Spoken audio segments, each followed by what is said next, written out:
Case the producer.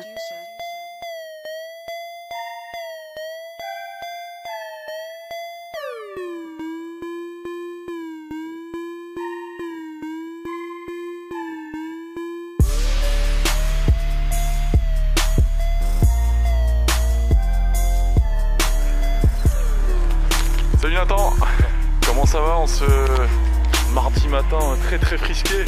Ça va, ça va. Ça va, la forme? Ouais, toujours. Bon alors quoi de neuf au programme aujourd'hui et puis cette semaine? Aujourd'hui, là, c'est la première séance après le match de ce week-end, donc ça va être tranquille. Et cette semaine, on prépare le match de Lens en U19. Ouais, justement, un petit match au sommet contre les 3e. Ouais. Ça va, c'est encore possible les playoffs, même si vous êtes à 7 points des premiers? Ouais, si on fait pas de faux pas, c'est encore possible. Après, il faudra aller s'imposer à Lille, on sait que ça va être compliqué. D'accord. Bon, tout est possible. Et là, le match à Arras, vous gagnez 1-0. Mais apparemment, le score ne reflète pas forcément la physionomie du match où vous auriez mérité de mettre un peu plus de buts. Ouais, on a dominé tout le match, on avait la possession du ballon. Ils ont eu juste une seule occasion. Après, nous, on a manqué de réalisme devant le but. Mais bon, l'important, c'est la victoire. Tu as eu l'occasion de jouer plusieurs matchs de Coupe d'Europe, que ce soit avec la Alcas, la Youth League, de même jouer très souvent en U19. C'est facile de se reconcentrer lorsqu'on revient en U17 ou lorsqu'on joue contre Arras? C'est facile, non, mais bon, on est là pour gagner les matchs, donc on a toujours envie de se faire plaisir. Et quand on est sur le terrain, on donne tout ce qu'on a, même si l'équipe adverse elle est plus faible que les autres.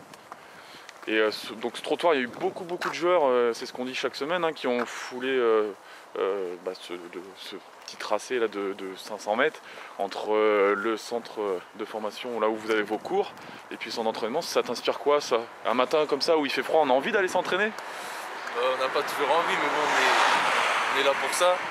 Quand on pense aux personnes qui sont passées ici, ça nous fait rêver. Et on se dit que ces personnes-là, ils ont travaillé très dur. Donc nous, on va faire pareil pour y arriver aussi.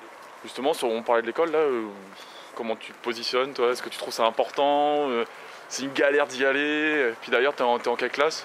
Je suis en première STMG. Ouais, c'est quoi, c'est de la gestion? Ouais, gestion management. C'est une galère d'y aller, mais on est obligé, on sait que si on ne réussit pas dans le foot, on aura besoin de ça pour plus tard. Te concernant, on va dire que c'est plutôt bien parti puisque tu as côtoyé l'équipe de France. Tu peux nous en toucher 2 mots? Ça fait quoi d'avoir le coq pardon, sur le cœur? Ça fait plaisir, c'est une fierté. Après, pour moi, l'équipe de France, c'est pas mon objectif personnel.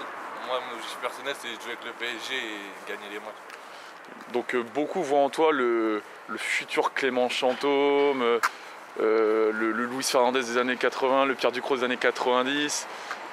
Voilà, Nathan Epaillard, le petit Blanc-Bec du centre de formation du PSG. Ça t'inspire quoi, ça, de savoir ça, que beaucoup d'observateurs pensent que tu as un avenir tout tracé chez les pros au PSG? Ça fait plaisir, mais bon, après, c'est encore loin pour moi. Donc en continuant à travailler, j'espère y arriver un jour. En dehors du terrain, t'es comment? Parce que c'est vrai qu'on a plus tendance à voir un petit Nathan assez réservé, ou qui dit pas de mots, qui travaille dans le silence. En dehors du terrain, t'es comment avec tes potes? Ouais, parfois je suis réservé, mais bon, quand faut s'amuser, rigoler avec les autres, je suis là aussi. J'aime bien faire des blagues, des trucs comme ça. Des trucs comme ça? Ouais. Tu peux nous en dire une justement? Allez, est-ce que tu vas être le premier Titi à nous dire une blague? Et on va dire que c'est la question qui tue, comme ça, hop, t'auras anticipé. Il y a 3 steaks cachés, ils sont dans la forêt. Et après, il y en a 2, ils partent. Et l'autre, il est tout seul. Et il essaie de les chercher. Après, d'un coup, il les retrouve. Il dit, mais vous étiez où, mes potes? C'était caché. Après, il dit, ah bon, c'était caché. Bon, voilà, j'espère que vous rigolez bien, vous, derrière votre écran. Nous, c'était très drôle, en tout cas. On te remercie, Nathan, d'avoir joué le jeu. T'es le premier, donc félicitations. Le match de Lens, comment vous êtes dans vos têtes? C'est déterminé parce qu'au match aller, on avait perdu 3-0 là-bas. Voilà. Donc là, je sais qu'en U17, ils ont eu des difficultés aussi contre eux, donc ouais, c'est un peu la bête noire cette saison. Ouais, donc là, on va essayer de prendre notre revanche et de tout donner. Et en plus, il y aura des joueurs de la CFA qui seront là. Très bien. On te souhaite un bon entraînement. Merci pour cette blague. Bonne semaine. Puis on te dit à ce week-end pour le match contre Lens. Merci. Salut Nathan. Ciao, ciao. Case the producer.